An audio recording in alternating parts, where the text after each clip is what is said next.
You asked a lot of boring behind the scenes questions about what it costs and what legal things you need in order to start your business or to keep it running. Well, I'm here to answer these boring ass questions. So if you're here for it, stay on this channel.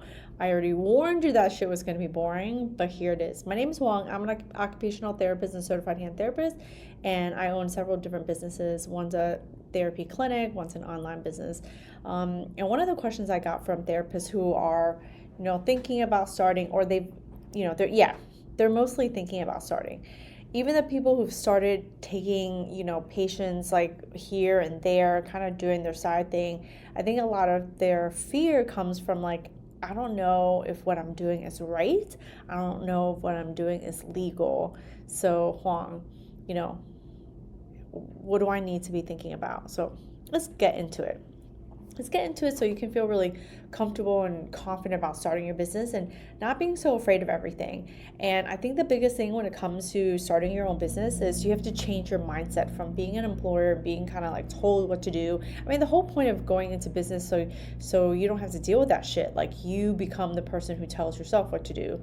And so much about it is like taking action without waiting for permission. So I think if you've been working in the system for a while, you kind of, or you have that like, I'm a good girl kind of identity. Like, I don't do anything wrong. Oh my God.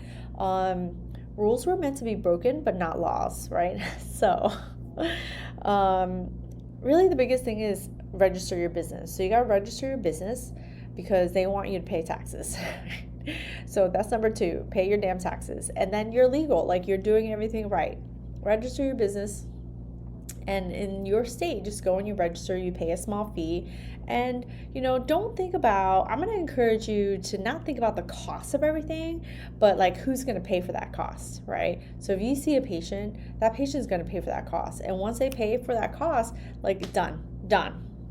On to the next one. What else? So you have to register your business. You pay a small fee. You pay the small fee every year, right? It's no big deal. And you register your business with the IRS because they want you to pay your damn taxes, right? So pay your taxes. And as long as you're doing that, you're pretty much legal. And then the third thing is we're licensed professionals. And so if you've been following your licensure, your state licensure, the AOTA, like the big overarching board on ethics. And I don't know about you, but in the state of Florida, I have to take ethics every 2 years. So, I have to actually read something and then I have to answer the questions to make it look like I've been reading and following the rules. And it pretty much just tells you, like, if you're going to see someone, don't intentionally harm them, right?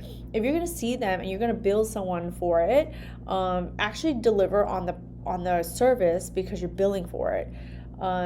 So if you have a relationship with someone else, like insurance companies, like you're committing fraud or breaking ethics when you're saying you're doing something, you're not doing something. If you don't normally do that, then you don't have anything to worry about because you're not going to be unethical.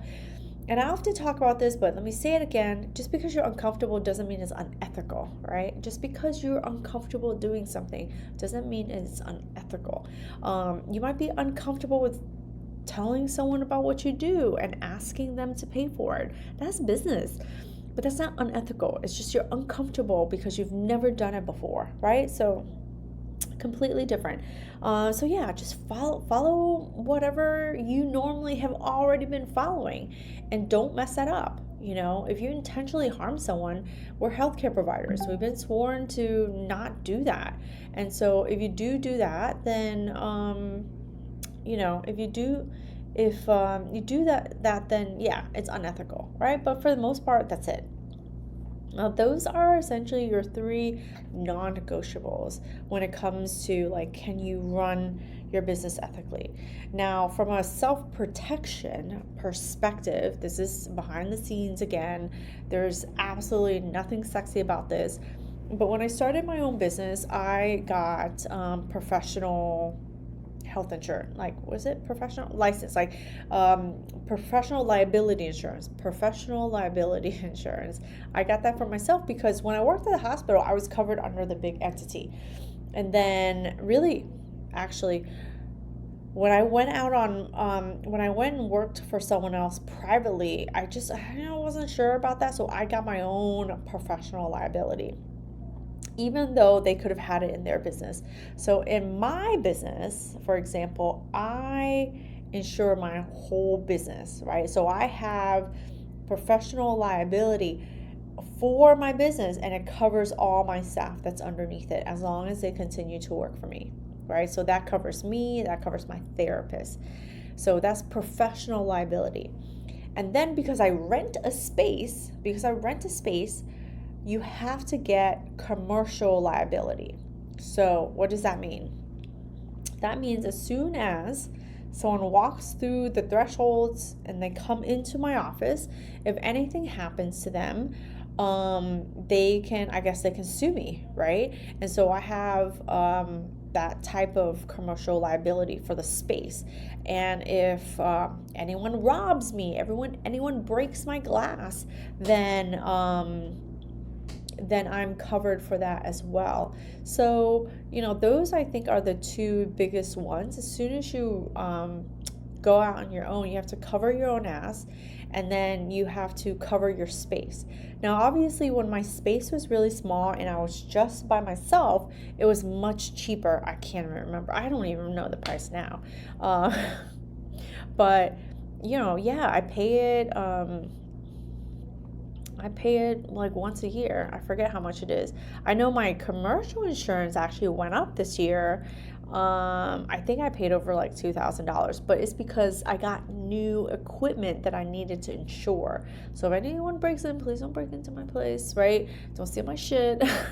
In case of a storm or a hurricane or whatever, like my equipment is covered. But when you're first starting out, you don't have to worry about that. It sounds like a really huge bill, but it's just part of doing business. This is why I say your prices needs to be inclusive of what you need to cover, because over a period of time, you're going to get more stuff. When I started out,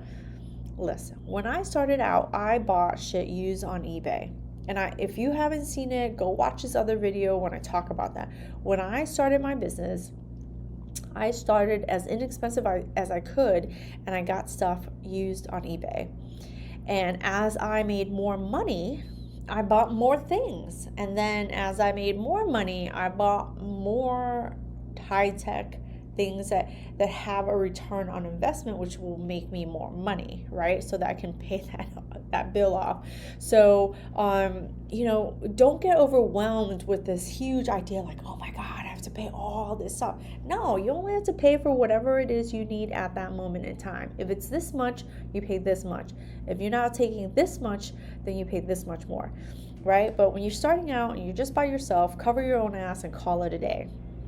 Now, so yeah, from an insurance standpoint, this again, are you still with me? Are you still watching? If you are, please let me know. Please let me know that you actually watched and learned something about insurance.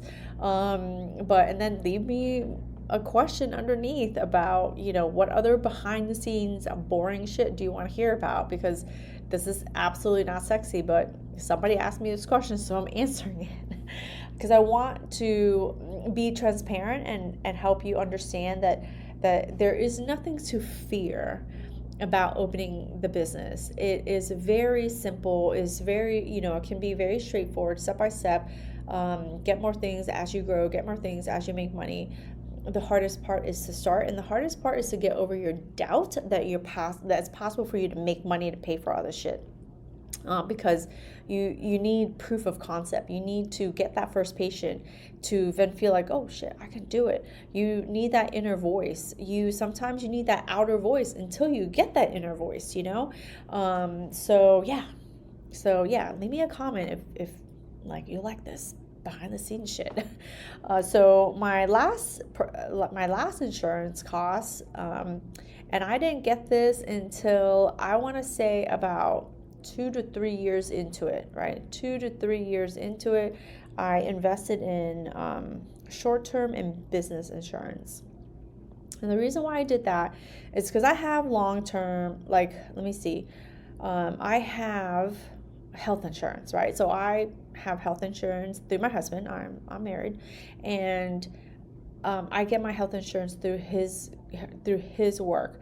And then, but my issue was that I had always had short-term insurance, because when you work for someone else, you have maybe a certain amount of paid time off, right?